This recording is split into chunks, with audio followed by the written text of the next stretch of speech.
Hello everyone, welcome to the ITLS Academy. Today's lecture is on the topic pancreatic disorder. So beginning with the lecture, first pancreatic disorder. First is your pancreatitis.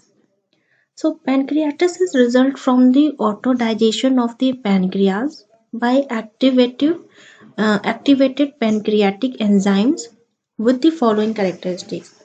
Means it is of two types. First is your acute pancreatitis and second is your chronic pancreatitis. In acute pancreatitis, the symptoms may occur your severe pain, nausea, vomiting, leading to pseudocytes, fistula, shock, renal failure. Whereas in chronic pancreatitis, severe pain also there occur, weight loss, malabsorption secondary to lack pancreatic enzymes. The main nutrition management of pancreatitis is firstly, patients are frequently very malnourished as a result of poor intake due to the lack of appetite and severe pain, malabsorption of the nutrient consumed, frequent episodes of nil by mouth during the treatment, and there occurs increased requirement due to the catabolic state. Next, let's understand the key points for nutrition support in the treatment for the pancreatitis. So, patient with the mild pancreatic requires no dietary restrictions, and if well enough, he or she can eat sufficient and will not benefit from enteral nutrition. So there is a systematic review found inconclusive evidence of benefits of enteral versus the parenteral feeding in acute pancreatitis. The nasogastric feeding is feasible in 80% of the patient, and parenteral nutrition is preferable to a nutrient intake where enteral feeding cannot be undertaken. That is, for example, ileus greater than 5 days, and there is no evidence at present to support the use of a specific formula that is being standard or semi-elemental or elemental for or human immune enhanced. Next is your key points for dietary advices. So patient with a poor appetite may benefit from the practical advice about increasing or oral intake. If the malabsorption is present, so advice should be given about the pancreatic enzyme replacement, and they are also recommended that low fat diet have little role in play in the treatment of pancreatitis as they will exacerbate energy depletion, and steatorrhea should be controlled by pancreatic enzyme replacement. Approximately one third of the patient with the chronic pancreatitis will develop the diabetes mellitus, and a compromise should be reached between the dietary advice to optimize the blood sugar and to enhance the intake to maintain the body weight or reverse weight loss. So abstaining from alcohol is advisable as continuing alcoholism is associated with increased morbidity and mortality. Next is your pancreatic cancer. This is the another disorder related to pancreas. In pancreatic cancers of the pancreas is the 11th most common malignancy diagnosed. It is equally common in men and women but is more likely to occur in people who are uh, greater than 50 years. Smoking and a history of pancreatitis are risk factor, and treatment for this may include the surgery, your chemotherapy, or the radiotherapy, and depending on the stage of the tumor at which it has been diagnosed. So nutritional management should include assessment of nutrition status, and aim to provide an adequate energy and nutrient intake in format that can be tolerated by the. So in this, what happens? The appropriate nutrition. Patients with the pancreatic cancer are often undernourished on diagnosis as a result of poor intake, and severe pain depletion may be exacerbated by treatment. So appropriate nutrition support is therefore essential, but in return it depends on the treatment given and overall prognosis. So for this, no dietary restrictions are needed, and nutritional support, preferably via through enteral route, may improve your well-being. Pancreatic enzyme should be used to reduce the steatorrhea and to help the pain, and supplementation with, for example, N3 fatty acids is associated with the weight gain and in improvement of the quality of life. So these all are the nutrition management that should be given to a particular patient who is suffering from your pancreatic cancer. Next topic or the disorder related to the pancreas is pancreatic enzyme replacement therapy.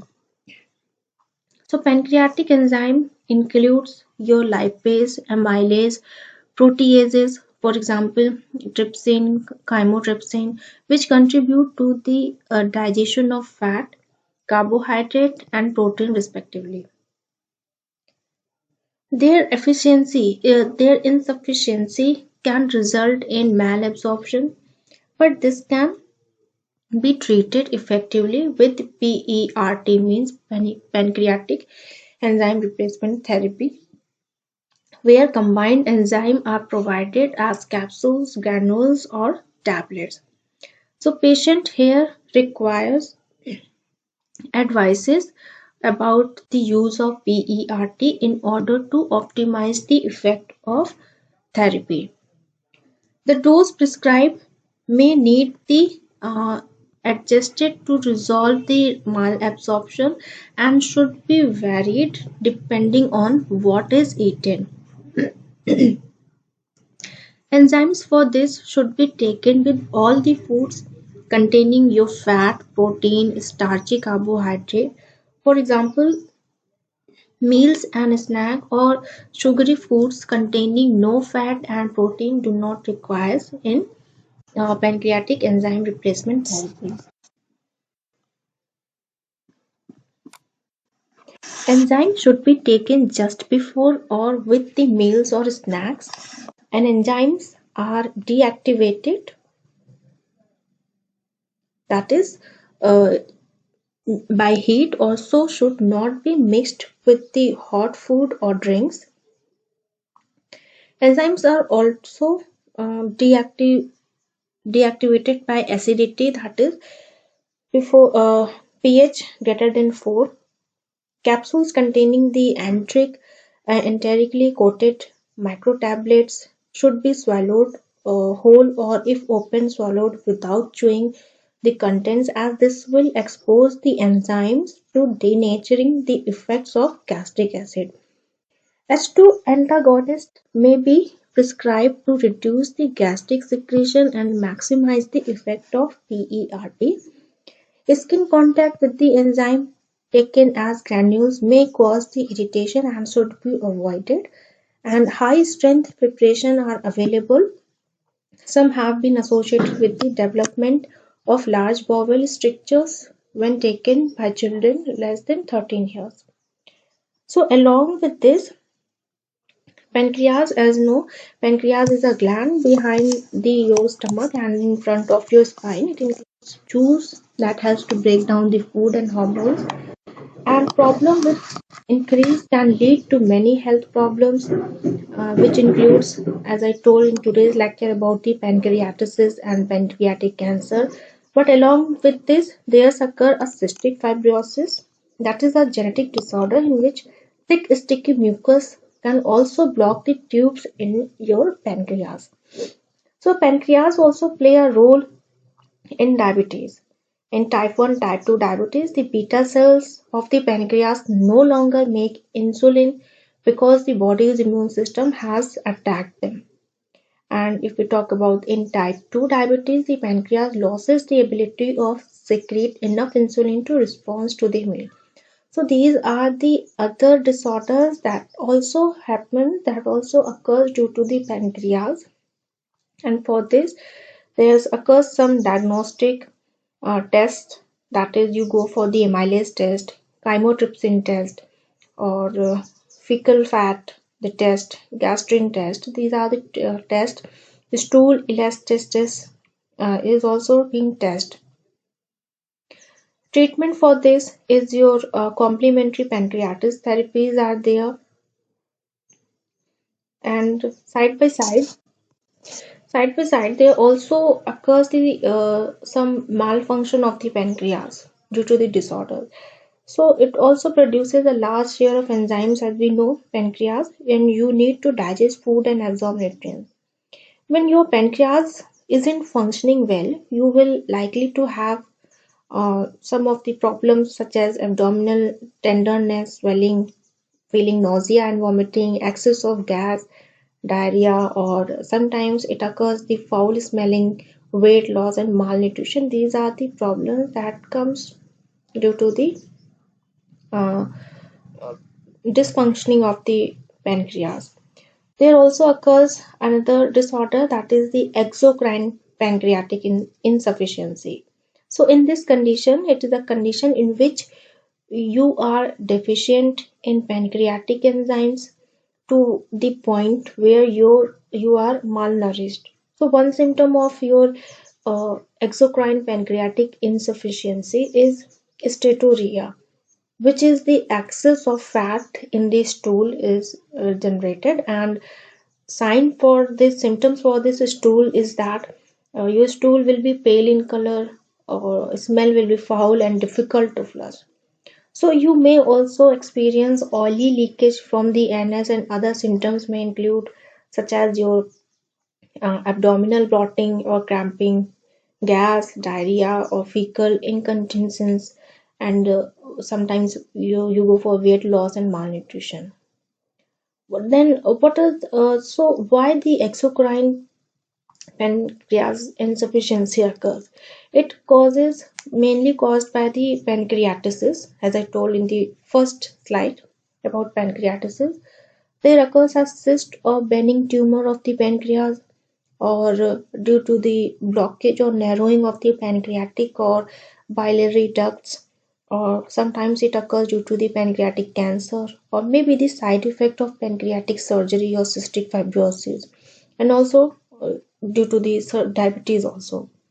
So for that treatment, exocrine pancreatic insufficiency treatment is given, as I told about the PERT.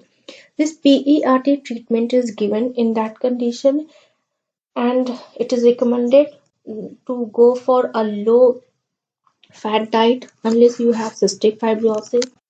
Nutritional supplements, especially fat soluble vitamins such as A, D, E, and K, should be taken, and avoid alcohol and smoking in this condition. Then comes, as I told, cystic fibrosis. Cystic fibrosis is also the condition that occurs due to the pancreas disorder. Cystic fibrosis is a genetic condition that affects the lung and digestive tract, including the pancreas. So it is usually diagnosed within the first few years of the symptoms. That includes the frequent respiratory infection and coughing, abdominal distension, gas, foul stools, and salty tasting skin, inability to gain weight, developmental delay, malnutrition due to the EPI.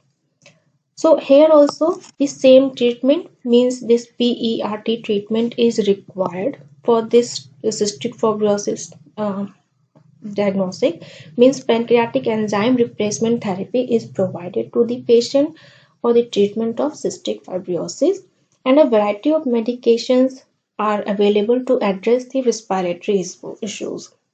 Special breathing exercise and chest physiotherapy is given to the patient, and dietary management and nutritional supplements also given, and lung transplant occurs when the condition is too much out of hand. Diabetes is also is, as I told in a previous lecture, the whole lecture is on the topic diabetes. So here it also affects the pancreas, that diabetic condition in which the pancreas either fails to produce enough insulin or the body can't use it effectively. So insulin needed to distribute glucose to cells throughout your body. And symptoms of unmanaged diabetes includes your excess hunger or thirst, fatigue, frequent urination. So this connection between the diabetes and your exocrine pancreatic insufficiency isn't entirely understood. But diabetes can predispose you to EPI, and having EPI for a long time is associated with the diabetes. So treatment of diabetes depend on the type of symptoms, complication, and it may include your dietary management, insulin, and blood sugar monitoring.